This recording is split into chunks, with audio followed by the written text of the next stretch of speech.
11 अक्टूबर को एक खबर आती है कि Punjab group of college Lahore campus 10 में एक लड़की के साथ हुई है ज्यादती। फर्स्ट ईयर की लड़की के साथ ज्यादती करने वाला कौन? उस कॉलेज का ही सिक्योरिटी गार्ड।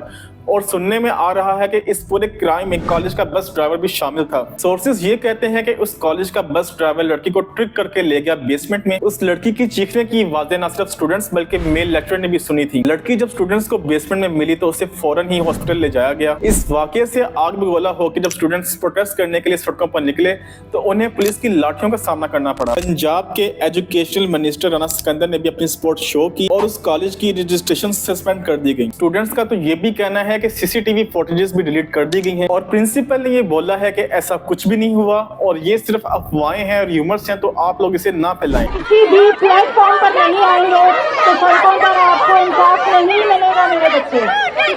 पहली बात कि ऐसा हुआ ही कुछ नहीं है। फिर भी अगर आपको लगता है कि ऐसा कुछ है तो कम ऑन द टेबल। अब बात यह है कि गवर्नमेंट ने 17 अक्टूबर तक सेक्शन 144 लगाया था कि भाई खुदा का वास्ता है कि कोई भी बंदा मुल्क में प्रोटेस्ट ना करे, क्योंकि अभी SCO होने वाला है तो इसलिए मुल्क में पुरअमन माहौल चाहिए। लेकिन हुकूमत शायद इस सब में ये भूल गई कि मुल्क के अंदरूनी मसले इतने ज्यादा हैं कि एक जगह से आवाज बंद करते हैं तो दूसरी जगह से आवाज आती है, अगर इस जगह से आवाज बंद करते हैं तो किसी और जगह से आवाज आती है। चलो शुक्र है आखिरकार SCO हो गया और बहुत अच्छे तरीके से हुआ। तो भाई ये तो था स्टोरी का एक हिस्सा, स्टूडेंट्स वाला पहलू। स्टोरी का जो दूसरा हिस्सा है, जो इंतजामिया वाला गवर्नमेंट वाला हिस्सा है, वो ये बोल रहा है कि ये सारी की सारी खबर फेक है, ये और कुछ नहीं, महज एक डिसइंफॉर्मेशन है, र्यूमर्स है और इसमें किसी किस्म की कोई भी सच्चाई नहीं है। अब कुछ तो ऐसा हुआ होगा कि जिसकी वजह से ये सारे स्टूडेंट्स प्रोटेस्ट के लिए निकले हैं, जिससे ये पता चलता है कि हुकूमत झूठ बोल रही है। एक बहुत इंपॉर्टेंट डिटेल आई है about the medical treatment of dead girl, जिसमें ये कहा जा रहा है कि इस सारे वाकये से पहले यानी कि 4 अक्टूबर को ये लड़की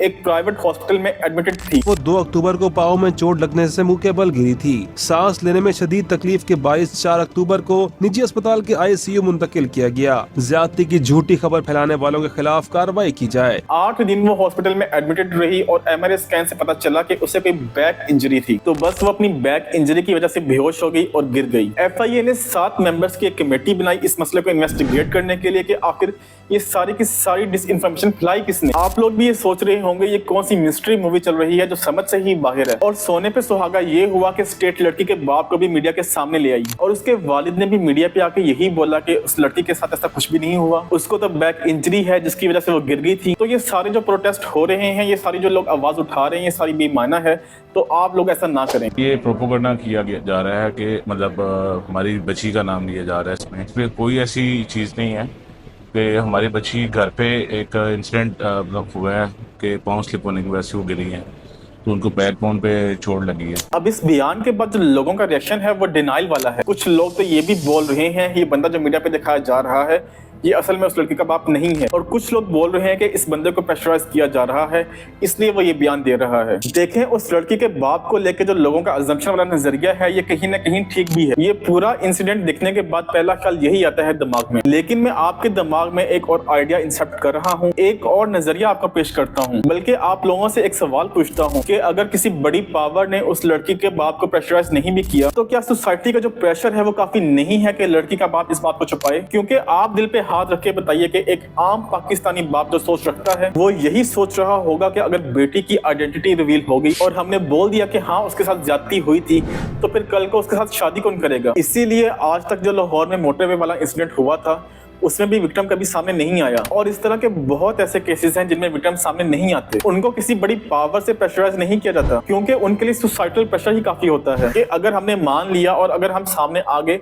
तो लोग क्या कहेंगे। अब इस केस की बात करें तो इस केस में सबसे बड़ा मसला ये है कि इसमें कंप्लेंट करने वाला ही नहीं है, तो केस कैसे बनेगा, इंसाफ किसको मिलेगा? लोग प्रोटेस्ट कर रहे हैं कि इंसाफ चाहिए, भाई किसको चाहिए? विक्टिम आखिर सामने तो आए, ये इस केस का डिलेमा बन चुका है। अब जो होगा सो होगा, लेकिन ये केस हमारे लिए बहुत सारे सवाल छोड़ के जाता है। देखे हम डिग्री लेंगे, हमारे दुपट्टे खींचे, हमारे दुपट्टे खींच के हमारी तस्वीरें ली गई हैं और लड़की को दुपट्टा खींच के उसको थप्पड़ मार कर उसको बंद किया गया। और केसेस के बारे में पढ़ते हैं हम, रेप केसेस के बारे में पढ़ते, क्या आप लोग लड़की को इंसाफ नहीं दिलवा सकते जिसके साथ रेप हुआ है? ये वाकया तो ऐसा है कि चंद दिन हम सबके दिल पे बोझ रहेगा, लेकिन इसके साथ साथ हमारा ईमान और मजबूत हो जाता है कि हाँ वो क़यामत का दिन क्यों जरूरी है। हम हर रोज जो नमाज में पढ़ते हैं कि मालिक यौमिद्दीन, कि वो फैसले के दिन का मालिक है। इस दुनिया में इंसाफ हो ही नहीं सकता, मुमकिन ही नहीं है।